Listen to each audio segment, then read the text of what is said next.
It's time for another episode of I Am Northwest Arkansas, the podcast covering the intersection of business, culture, entrepreneurship, and life in general here in the Ozarks.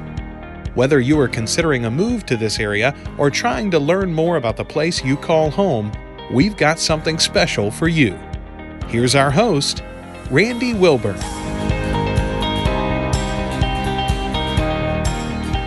Hey folks, and welcome to another episode of the I Am Northwest Arkansas podcast. I'm your host, Randy Wilburn, and I'm excited to be with you today as I always am. I'm here recording in the Center for Innovation at the wonderful Fayetteville Public Library. If you have not been here, you need to come check it out for yourself. But they have a sound studio unlike any other. I mean, you could record an album in the room behind me, but I'm in the isolation booth, and I'm here with two fantastic guests. One that's actually been on the podcast before, Daymara Baker, and Daymara is the owner of Rockin Baker.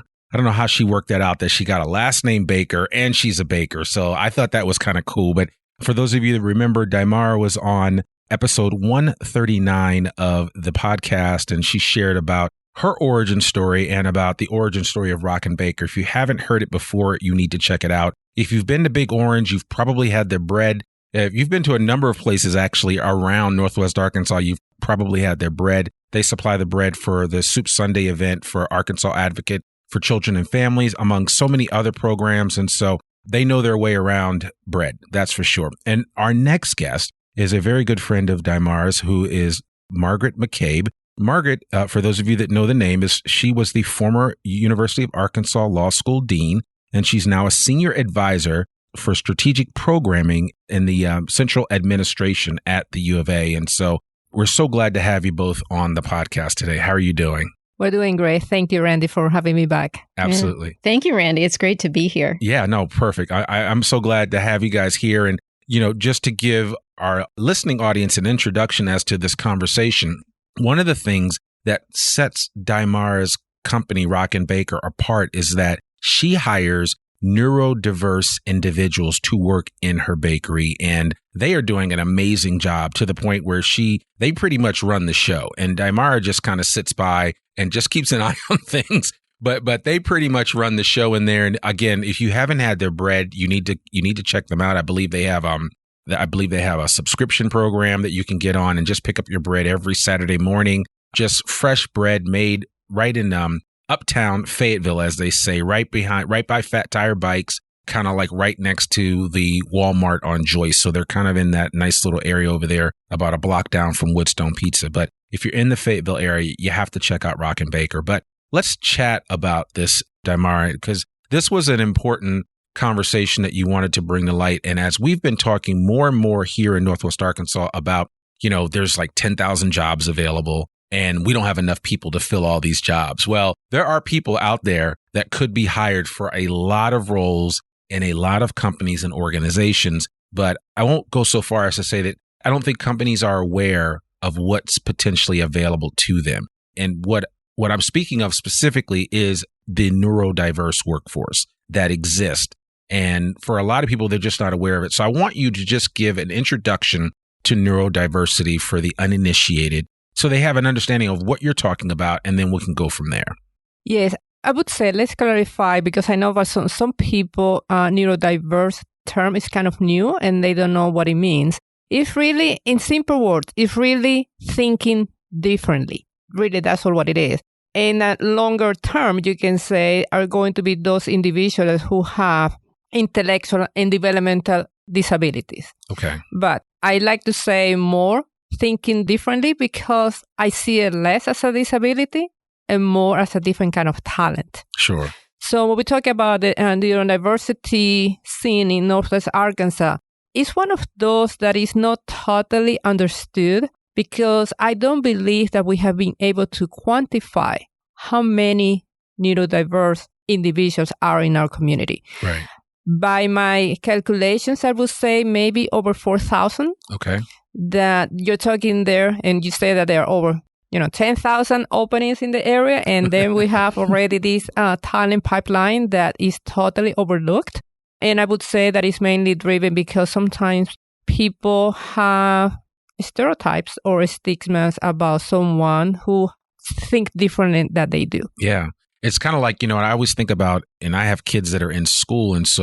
And none of my kids are there. I have one child that struggles with dyslexia. But when you talk about like children being on the spectrum, right? And that's like typically a word that's kind of shared around. And a lot of times people don't understand exactly what that means. And so I would love for you just to kind of bottom line it for the listening audience, why we need to be mindful of this and how important it is for us to engage these individuals where they are and create opportunities for them. Yes, and I would say, I think that you just made a good point, because sometimes people tend to narrow also the term of the neurodiversity, thinking that it's only for those people who are on the spectrum, autistic.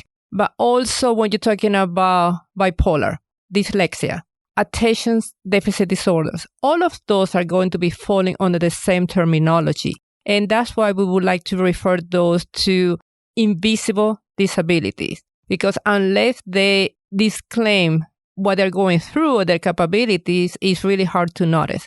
And that's why I remember I was guilty of that one as a child. Yeah. When someone was in my class or she didn't have friends, what did we always say? Mom, we have a weird child in the class. He doesn't talk to anyone. Yeah. Without thinking.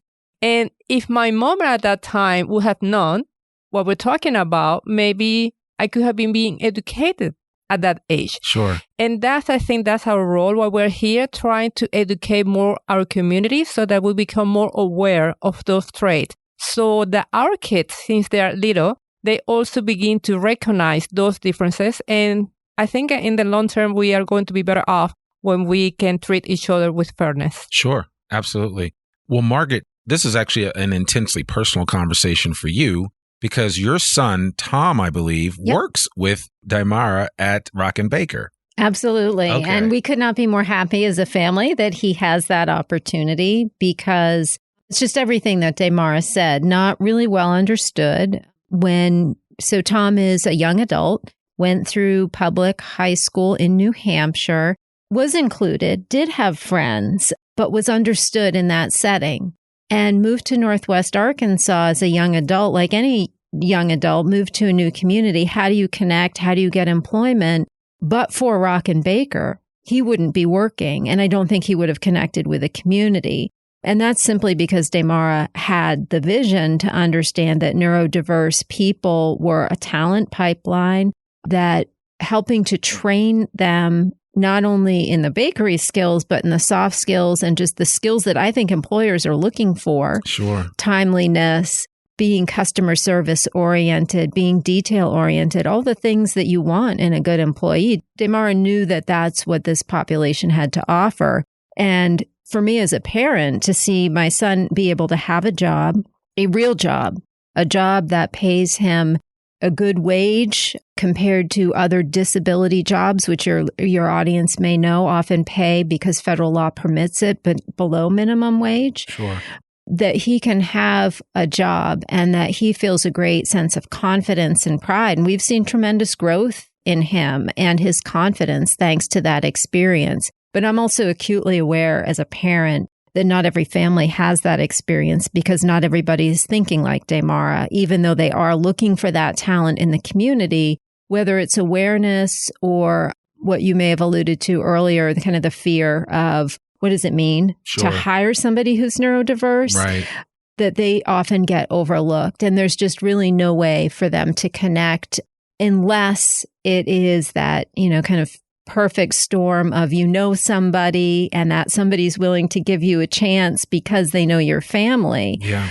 But we're hoping, I think, through Rockin Baker that the community will come to see the value of the neurodiverse as employees. Yeah. I mean, and that's why I wanted to have Daymara back on the show, is because I wanted to create more awareness, right? I think the goal of this particular episode is especially for you being the listener. If you have a business or you know someone that has a business and they are struggling to hire people, this is a potential opportunity for you to kind of open up your horizon as to how you view and look at potential candidates and potential employees of your organization, and recognize that there may be roles within your company, within your business, where you can hire neurodiverse individuals, and it can really make a difference for you. But more importantly, just as Margaret said, it can make a difference for those individuals where they have a real value for themselves as human beings, as people, but then also they feel like they're bringing value to the local community that they live in. Yeah.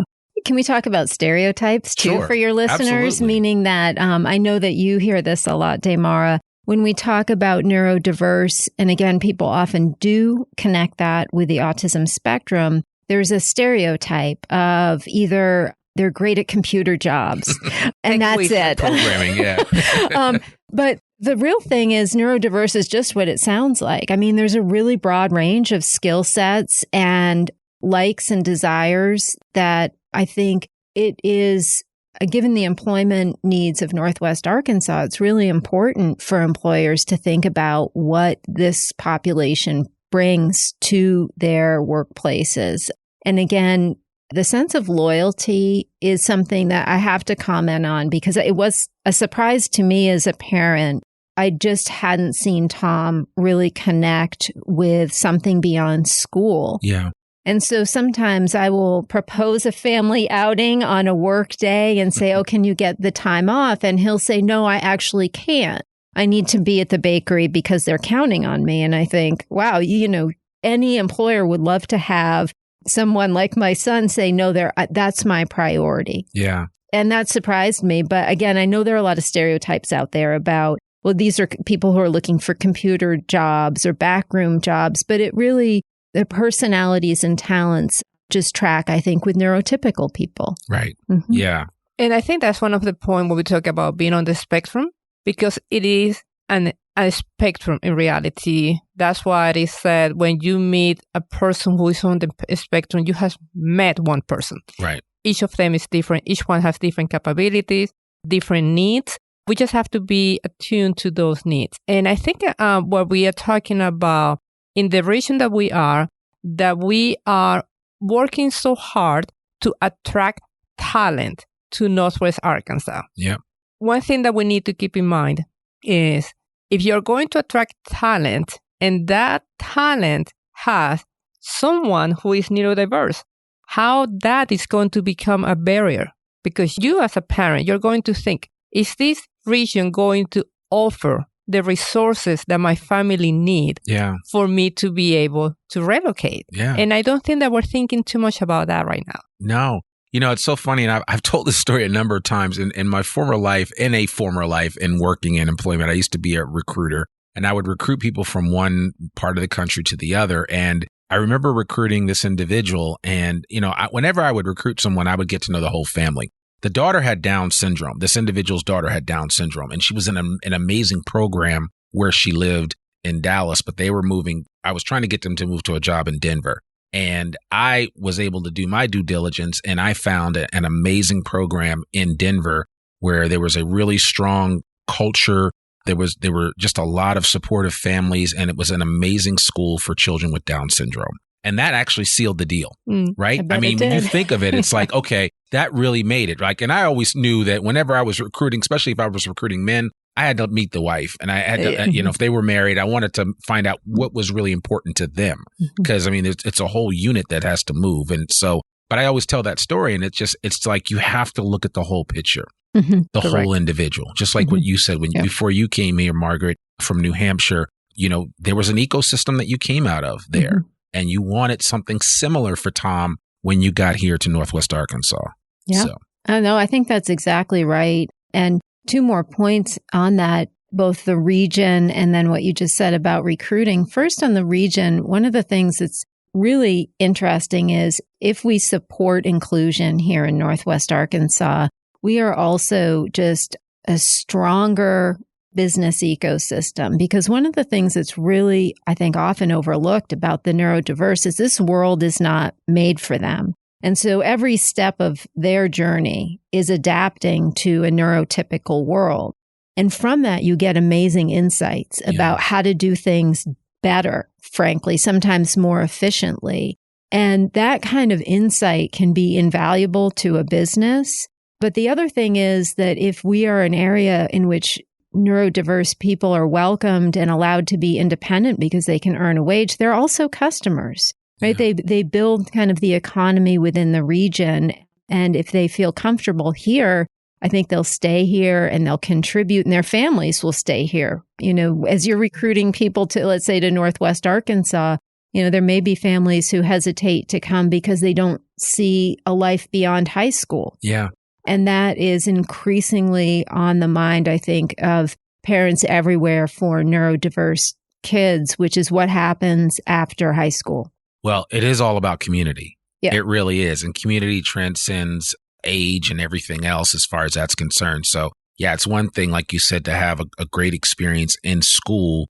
And then it's like, once, you know, they matriculate through that, what next? Yep. And you have to have a plan in place. Yeah. And if there's no plan, and there's also just one plan too, because that one plan doesn't work for everyone. Yeah. Or Rockin Baker doesn't have enough cadet slots for everyone in Northwest Arkansas. Right. That can be really daunting and scary. And ultimately, I will say, for, I think, the young person, really demoralizing. And to your point on community, I think one of the things that's wonderful about Northwest Arkansas is that it is a community. It wants to see people included. And we have a real opportunity to do that here with a neurodiverse population, so that, again, we can be national leaders in how we think about invisible disability. Yeah. And I think we need to also address the need that is out there, because I know the moment that this episode airs, I'm going to get endless calls from the parents asking me, can you hire my son? Can you hire my daughter? Yeah. And sadly, I mean, honestly, it breaks my heart, because I wish Rockin Baker were bigger, or there were multiple Rockin Bakers so that we can hire more. So that tells you that the need is there, but the community still needs to have more opportunity for them to be able to absorb all the need that is around. You know, as I'm listening to you talk and every word that's coming out of your mouth, I'm thinking, man, how come no one has thought of like becoming a neurodiverse recruiter?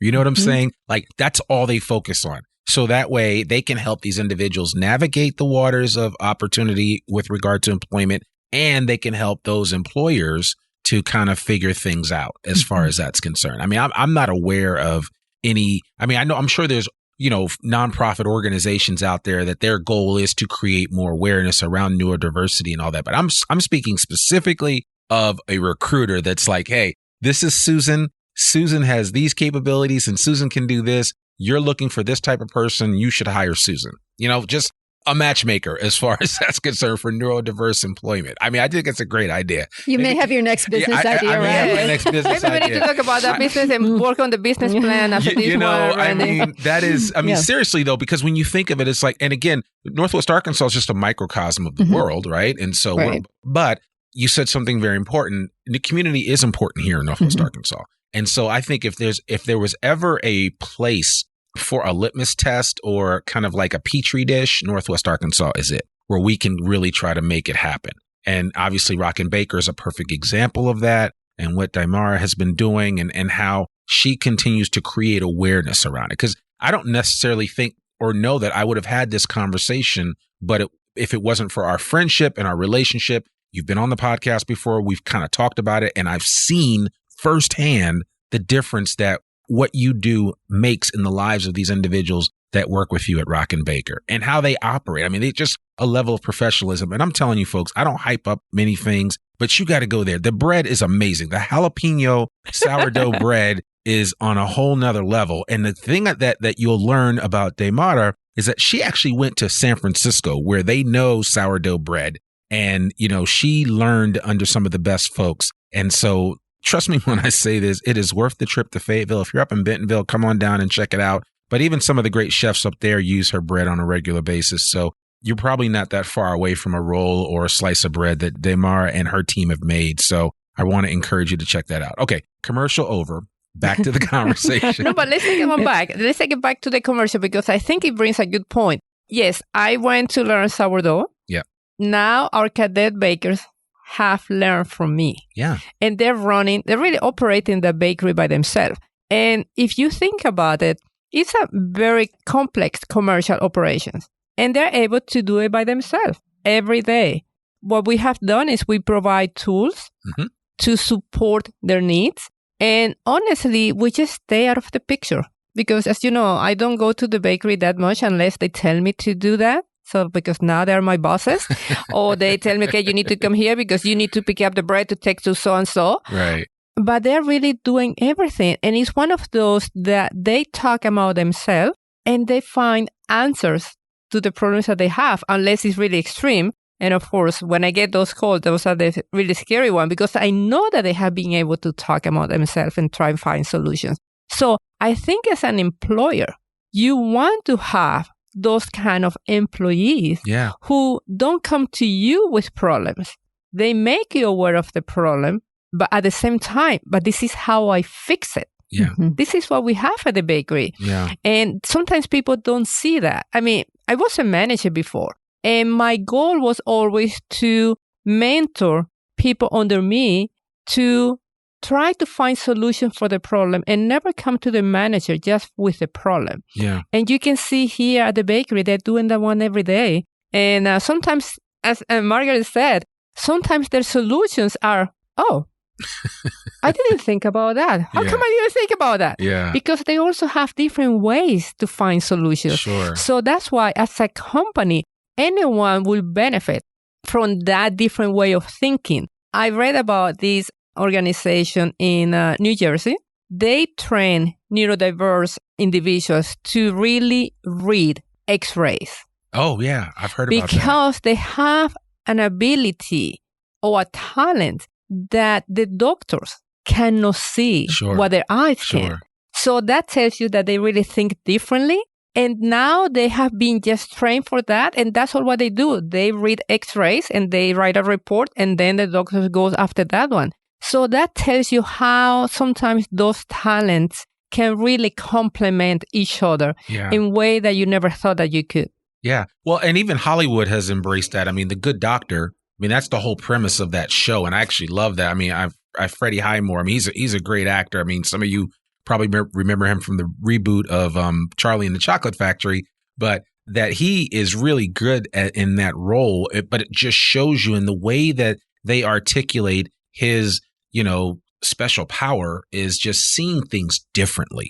And in doing so, he's like every week he's saving a life. He's discovering something. And yeah, he has his own challenges, but still, it's like, you have to embrace the whole, right? And I think it's important to understand that. So. And I think that's also how Hollywood could play a huge role. Because right now, when we see movies or series, TV shows that they are around neurodiversity, typically there's these superheroes, superpower. And sometimes we forget the other neurodiverse that they have different talents that I can be running a bakery. Maybe they're never going to become a doctor. Or maybe they're never going to become an engineer working for one of those big tech companies. Yeah. But they can still become very productive members of our community. Yeah. I mean, for the longest time, we had like Rain Man was like our only. Yeah, that was it. That was it, right? That was it. It's right? Like, you think of Dustin Hoffman, you're like, well, yeah, if I want to go to Vegas and start counting cards, I gotta take somebody that has that capability to process information in a different way. But I think what people need to hear is that there are a lot of hyper successful people that are either on the spectrum or have neurodiverse issues or are neurodiverse in a sense that I think, before there was a word for dyslexia, I always think of Richard Branson. He is a classic dyslexic. And I remember just going through this list of people. I think Steve Jobs was a classic dyslexic. Bill Gates. I mean, Elon Musk. He openly said that he was autistic. So you can see how some people can be talented. And at the same time, I want the community to understand that's part of one side. Doesn't mean that all of them are like that. So as our community really want to embrace behind the theme, we belong, that's when I believe that we really need to make room for everyone. Yeah. Either those who need more support up on the spectrum, on the scale, that those who are very talented and they just need a different kind of support. Sure. Yeah. And I'd like to think about today's show generating a different kind of phone call to Daymara too, which is from employers. Because one of the wonderful things about the cadets at Rockin Baker are that they have been the beneficiaries of the kind of mentorship that Daymara just mentioned. Again, I have to emphasize the bread that we all love came from your idea, Daymara, but is made by the cadets today. And it's not as if you are hovering like many of us parents tend to do over our young adults, even today, trying to make sure they're okay. But I can drop off my son at 6 o'clock in the morning and Big Orange gets their bread the next morning. And that's what they're capable of.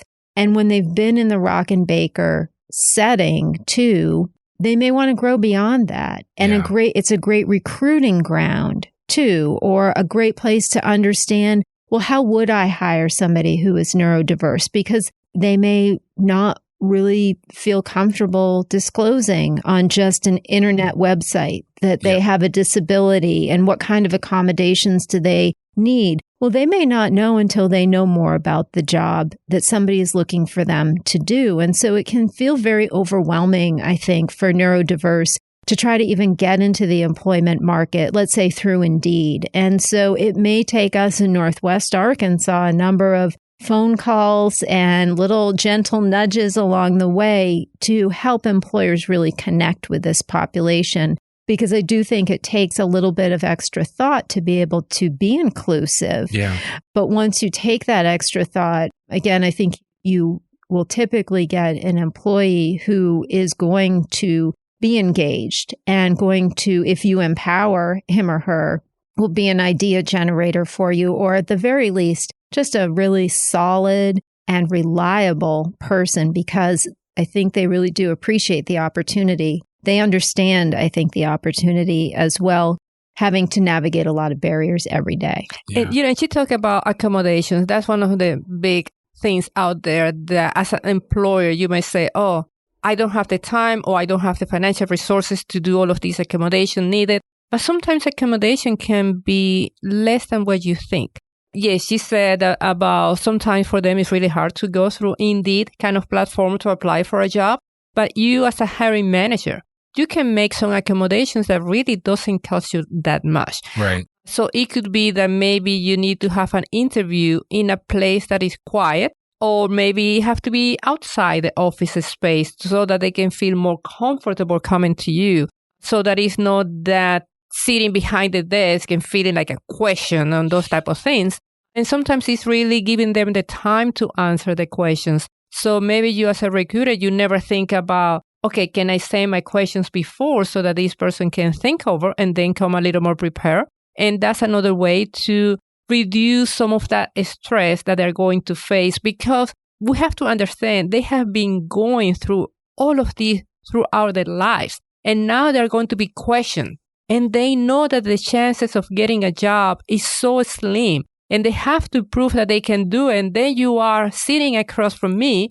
Of course, I'm going to be in a panic mode. Yeah. And of course, everything is going to trigger. And of course, I'm not going to make eye contact because, by the way, I cannot make eye contact. So why are you expecting me to make eye contact? Right. And so you see what I'm getting? Yeah. So this is what is happening during interviews. So you have to behave differently and just to remain calm and just to honestly open your eyes and begin trying to adapt to the needs. Because, I mean, if you are perceptive and if you observe, it's really easier to accommodate because you're more in tune to what is happening. Right. But you have to make yourself aware of the situation and be able to be flexible. Yeah. And just to understand that the person who is on the other side has faced so many challenges that they have all the reasons to behave the way that they behave on top of their own challenges from their disability. Yeah. So just like a compounding one on top of another. Yeah. Yeah. You know, and it's, as I think about this, and I would coach hiring managers quite a bit when they were recruiting people, just recruiting just average folks. And a lot of times, you know, hiring managers, they would revel in the fact that they could, you know, get somebody with a got you question or something like that. And I'm like, man, I don't care who you are. You wouldn't like that. So why would you put that on somebody else? And so I think a lot of times it's just helping people to see, you know, what's right and what's fair. And ultimately, are you going to get the result or the answer that you want from these individuals by doing that? I don't know that works out. It's almost like when I tell people when, you know, I've had people come back to me and say, yeah, they recruited me and they took me in this room and there were like 9 people around a table, like the Star Chamber. And you're like, no, that doesn't do well. I don't care who you are. You could be the smartest person in the world. that you're still going to struggle and be under Yes. pressure in that type of environment. And a lot of times we don't bring our best selves to the table like that. And then we miss out on an opportunity. And I would say also, we have to be aware that sometimes because what they have been going through, sometimes they cannot put in words where they can be or who they can be. A typical question that you have an interview. What do you want to be in 3 years? Or how do you see yourself in 3 years? And you're thinking, hello, can we talk about how I see myself today? If you give me a job, Next I cannot 3 think about 3 years. That's where I'm focused Exactly. on. Yeah, exactly. Yeah. So I think it's just a reality and be a little more conscious about the way that they think. Yeah. And I just find that one so interesting. I have to say that after working with them over all of these years, it's kind of easier for me Sure. to see that even when I go to the store, I can pick up traits right away, and my communication, my behavior changes everything, especially, deal with a cashier, getting nervous because the line is long. So I just give her, kind of a calming face, an expression, and I just tell the other people, hey, cool off. She's going to take the time and we're cool with that. So I kind of manage the other people because I know how those situations can trigger. And it's so hard when you get that one to get out of it. So I think if all of us are more aware of that, specifically when we hear now how some people are having more challenges in customer services and impatient and those type of things, with them working more out there, we have to become a little more patient. Okay. Yeah. No, that makes perfect sense. Mm-hmm. So did you want to add something to that? Well, Daymara is making me think about, again, your listeners who may be employers are probably dealing with things like the Great Resignation or quiet quitting and your experience as a recruiter. It's a good time to really be thinking about how do you attract the employees that you really want. And I think there has been a change in talent management from, I'll just hire, the strongest candidate, whoever gets out of that star chamber of 9, Right. it's who, and that maybe that's really not the best way to think about who you want on your team. And I think, again, for your listeners, think about the attributes that you want your employees to have. And I think Daymara and I would both say that don't exclude neurotypical or neurodiverse people from that list because they may be actually the best candidates for some of the values that we've been talking about. Work ethic is on there. I think honesty is very, very high. And again, just a commitment to work and appreciation for the opportunity to and be the reliability. I mean, that's an individual that from day one, they're going to be on the job, independently of what it is. What is that saying that they say about the U.S. Postal Services? Rain, sleet, whatever. Doesn't matter. Yeah. Yeah, they're going to be there because we have seen those at the bakery. Yeah. So you as an employer, you really appreciate someone that you can always rely on because they see themselves as a team. And I cannot let my team down. And the other attribute that I think is so warming to me is about the honesty. Yeah. They cannot lie. And interesting at the same time how you can work with those situations that it doesn't feel like it's a lie, it's just a reality. But then you know where you always stand. So when you make those type of accommodations as an employer, you have to understand that when they're going to give you feedback, it's very black and white. Yes. So there is no sensitivity here, no rose painting kind of thing. So if you're not doing a good job, they're going to tell you. Yeah. It's very clear. But I think as an employer, I love that. It's refreshing. I mean, how many times do you get, specifically we women, how many times do we get a performance review that is so vague that you're thinking, what did they say? What am I supposed to change? With them, there is no question about it. If you are doing something bad, they will tell you, and they will tell you right away. They are not going to wait. Yeah, I love that. Well, I mean, man, we could go on about this. I think there's so many great points that you guys have made on this episode, and I hope that people really take to heart what you have to share. If somebody's listening to this and it's like, all right, Daymara, you've convinced me I need to do this. What is the first step in potentially looking at or trying to attract or hire some neurodiverse talent to join a company or business? Well, I would say the first step is just honestly open your eyes to different way of thinking and trying to remove some of those typical expectations that you may have from an employee. Yeah. Because unless you're open to something differently, it's not going to work. Yeah. And it have to come from that mindset. And after you are open to see everyone as an individual versus a group, then you're going to find it easier to make accommodations. And I would say just learn from others who have done it and try to educate yourself on what you can do better to make your workplace more inclusive for everyone. In my case, I mean, when I began Rockin Baker, I didn't have any experience working with a neurodiverse population, zero. And I just began doing research and learning and asking the parents and, experience and trying to figure out. And I kind of, through that learning, I began making changes. When I give instructions to them, I'm very specific. There is nothing vague because that's how they take the information. Sure. But there is a lot of self-awareness. And of course, I mean, now and then my personality is going to kick in because that's me. Yep. But at the same time, when it happens, I just say, okay, hold on, wait a second. I need to change. Yeah. So, but I would say most of them, for any employer, is not only to attract neurodiverse population, as important is to train those people already in your company, how it is or what it takes to be working with a diverse workforce. Sure. Because you can attract them. If they don't understand, if the rest of the team doesn't understand how to work with them, that's when the challenges are going to arise and most likely they're going to get fired because typically that's what we see. Mm-hmm. Yep. Yeah, I'd say that's right. And I think that the 3 steps are just kind of what you said. I mean, be inclusive in your mindset when you're hiring. Think about the barriers to connecting with a neurodiverse, but also think about the readiness in your workplace and having some good conversations with your team. I think many employers have put tremendous effort into DEI since, hopefully a long time, but I know since 2020 in particular, a lot of those principles apply here too. And thinking about empathy in the workplace. And I'll go back to what I was saying about great resignation and quiet quitting, right? Just getting a team that is very open and vulnerable with each other to getting the job done. Sure. Preparing the colleagues for that kind of setting, I think, can be really, really valuable and set the stage not only for success, but maybe even growth for your team too. Yeah, I agree.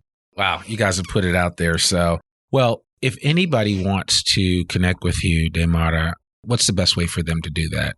I would say they can reach out to me via email. Okay. It is hello@rockinbaker.org, ROCKINBAKER.org. The number at the bakery is 479-313-6767. And I would say email is going to be the best way because the cadets are the one answering the phone. And we want to make sure that the message comes to me. Now, okay, I appreciate that. And we'll make sure all of that is in the show notes. Now, Margaret, I didn't ask you this before, but if there is a parent listening to this that, maybe they were moved by what you shared or they would like to learn more about your story, what's the best way for someone to contact you? Best way is email, msm261@gmail.com. And I'm always happy to connect with parents who are either facing the challenge of a young adult who is on the autism spectrum and they're trying to achieve independence, or I know I was helped tremendously when Tom was in high school by people who had been there before I was. They were the ones who said, what's your plan after he graduates? And, for a couple of years, it was like, oh, I don't have one because there was nothing. There was no plan. And that was just the reality. And so I would say to those parents, too, that so much has changed so rapidly for this population that I think that it will only see further opportunity. But please reach out because I am happy to pay that forward. Yeah, I love that. MSM261@gmail.com. And that's for Margaret McCabe.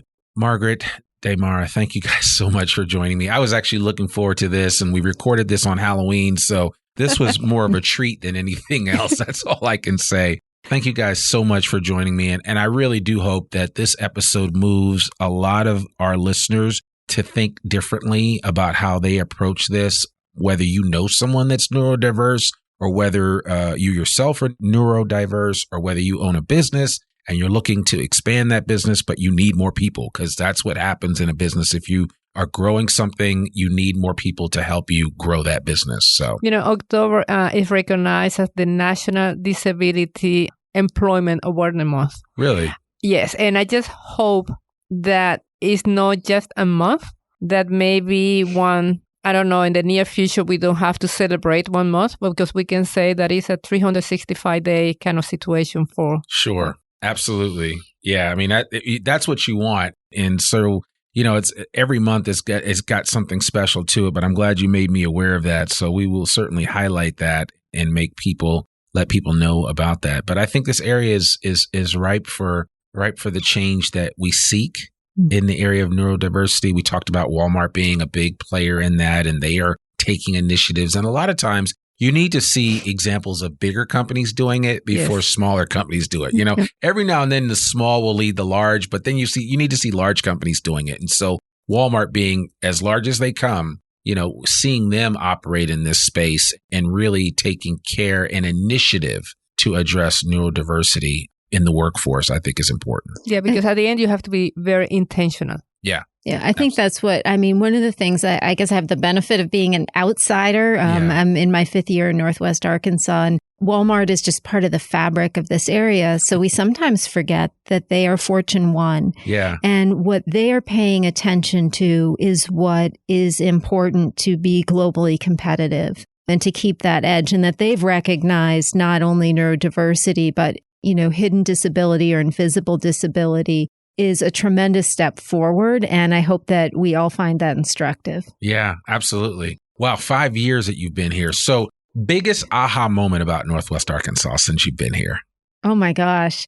There's so many, but I finally can say it really is one of the best places to live. I mean, because as you asked me that question, Ryan, I'm like, look at the library we're sitting in. What did I just say about Fortune 1 and the leadership they show? And then I'm thinking about Kessler Regional Park, where I walk every Sunday, or the bike trails, or Theater Squared, or Walton Arts Center, or Crystal Bridges. I mean, really, it's how many people in America live in a place where on Friday, when they open their email and see all the list of things to do, are like, there's not enough time in the weekend.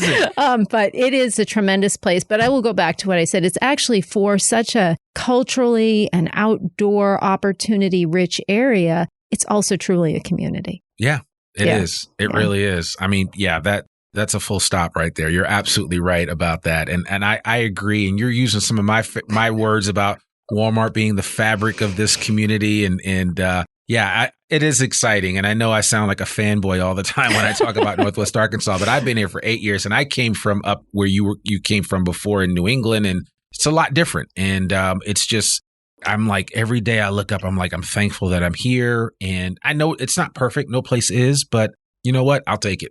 Yeah, me too. Yeah. Me as a foreigner, I came here over 20 years ago. And of course, that is different. Yeah. Way different. Yeah. And also, one of the things is in Northwest Arkansas, I always have felt welcome. Yeah. Every single time. Yeah. And, the friendliness of people, that desire to truly help others, it's just remarkable. I have never felt that one. I have been in all the cities, but I have never felt so welcome as I feel here. Oh, we're going to put a pin in that right there. That's perfect. I thank you for that, Daymara. Thank you for that, Margaret, for just sharing just from the heart. And I really appreciate that. So thank you both for joining me on the podcast today. Thank you, Ryan. Absolutely. Well, folks, that's another episode of the I Am Northwest Arkansas podcast. To learn more about us, or to read or download the show notes from today's episode, visit IamNorthwestArkansas.com. You can listen to this podcast and sign up for our free newsletter to keep up with us and all things NWA. Make sure you sign up today. You can also follow the I Am Northwest Arkansas podcast wherever you listen to it. And please consider rating and reviewing us on Apple Podcasts. Our podcast comes out every Monday, rain or shine. I'm your host, Randy Wilburn, and we'll see you back here next week for another new episode of the I Am Northwest Arkansas podcast. Peace. We hope you enjoyed this episode of I Am Northwest Arkansas. Check us out each and every week, available anywhere that great podcasts can be found. For show notes or more information on becoming a guest, visit IamNorthwestArkansas.com. We'll see you next week on I Am Northwest Arkansas.